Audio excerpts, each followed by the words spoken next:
ओम शांति पाल भाई जी। ओम शांति मंगेश भैया।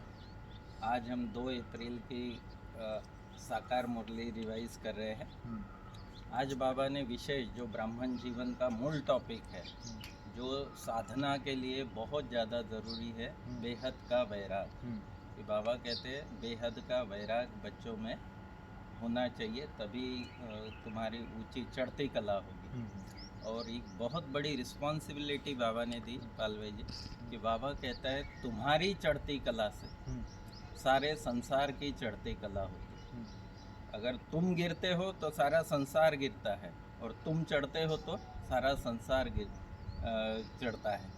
और अगर हम, माना इतनी बड़ी रिस्पॉन्सिबिलिटी है कि हम अगर कोई ऐसे संकल्प करते हैं तो वो सारी वंशावली पर, सारी सृष्टि पर उसका इफेक्ट जाता है। तो इस प्रकार से बाबा बहुत अच्छी तरह आज के साकार वाणी में, और फिर दृढ़ता के ऊपर भी बाबा ने प्रकाश डाला कि कोई भी संस्कार अगर आपको बदली करना है तो दृढ़ता बहुत ज़रूरी है। दृढ़ता से ही पुरुषार्थ भी तीव्र होता है। मैं चाहूँगा आप अच्छी तरह अभी मुरली को रिवाइज करें। आज 2 अप्रैल 2025 है मंगेश भैया।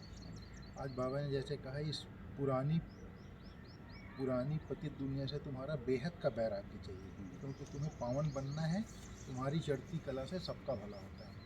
तो बाबा ने कहा जैसे बेहद का वैराग्य, हम लोग जो राजयोगी हैं, हमारा बेहद का वैराग्य है। और जो हठ योगी होते हैं, उनका हद का वैराग्य होता है। जैसे वो लोग घर बार छोड़ के चले जाते हैं। हाँ।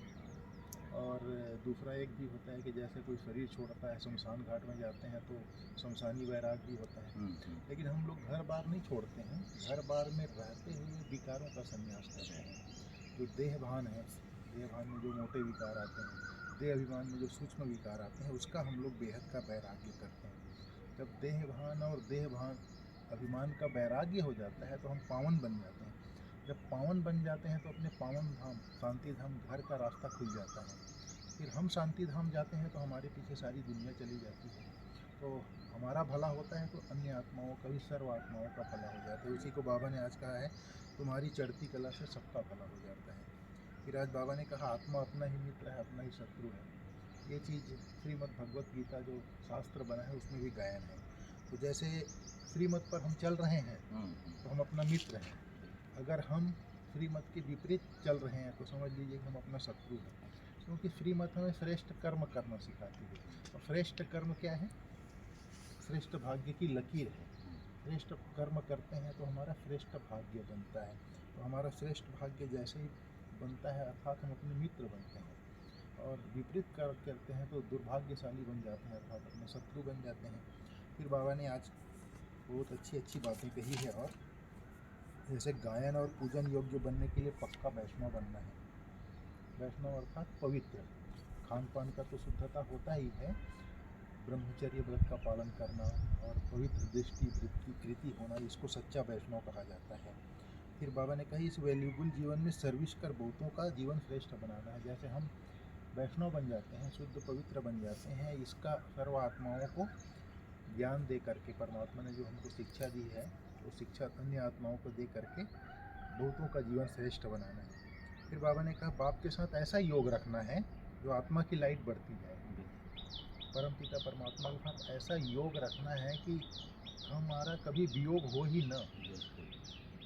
योग अर्थात संबंध, अगर उससे संबंध जुड़ जाता है परमात्मा, तो लाइट का स्रोत है, सर्व शक्तियाँ हैं उसके पास, सर्वोच्च लाइट है वो। ज्ञान सूर्य है। ज्ञान सूर्य है। शास्त्रों में गायन है, हजारों सूर्यों से तेजोमय तेजो है। में, हाँ। तो उसके साथ अगर हम संबंध जोड़ते हैं तो हमारी लाइट बढ़ती जाती है, अर्थात प्रकाश बढ़ती जाती है। हमारे आत्मा में जो मैल छाई हुई है, अंधेरा छाया हुआ है, वो दूर होता जाता है। बाबा ने कहा, ऐसा कोई विकर्म नहीं करना है जिससे लाइट कम हो। कोई भी अगर हम देहभान के वश हो करके, देह अभिमान के वश हो करके कोई कर्म करते हैं तो हमारा लाइट कम हो जाएगा, बाबा बोलता है। फिर आज बाबा ने वरदान में बोला है, स्व स्थिति की सीट पर स्थित रह, हर परिस्थितियों पर विजय प्राप्त करने वाले मास्टर रचता हो। कोई भी परिस्थिति प्रकृति द्वारा आती है, इसलिए परिस्थिति रचना है और स्व स्थिति वाला रचयिता है। मास्टर रचता हुआ मास्टर सर्वशक्तिवान कभी हार नहीं खा सकते, असंभव है। अगर कोई अपनी सीट छोड़ते हैं तब हार होती है, सीट छोड़ना अर्थात शक्तिहीन होना। सीट के आधार पर शक्तियाँ स्वतः आती हैं। जो सीट से नीचे आ जाते हैं उन्हें माया की धूल लग जाती है। बाप दादा के लाडले मरजीवा जन्मधारी ब्राह्मण कभी देह अभिमान की मिट्टी में खेल नहीं सकते। कौन? ब्राह्मण जो है देह अभिमान की मिट्टी में खेल नहीं सकते। इस तरह से बाबा ने कहा स्व स्थिति की सीट पर स्थित रहो। तो अगर हम देह अभिमान में आते हैं तभी परिस्थिति क्रिएट होती है।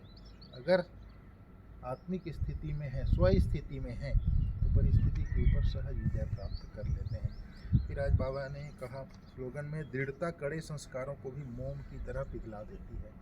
ये हमारे सामने मम्मा साक्षात उदाहरण थी। हर परिस्थिति में उसने अपनी स्व स्थिति को नहीं छोड़ा, किसी भी परिस्थिति में, मतलब दृढ़ रहती थी। बाबा ने जैसे कहा है मुझे भोजन टोटल बाबा की याद में खाना है, तो बाबा की याद में ही खाती थी सिर नीचे करके।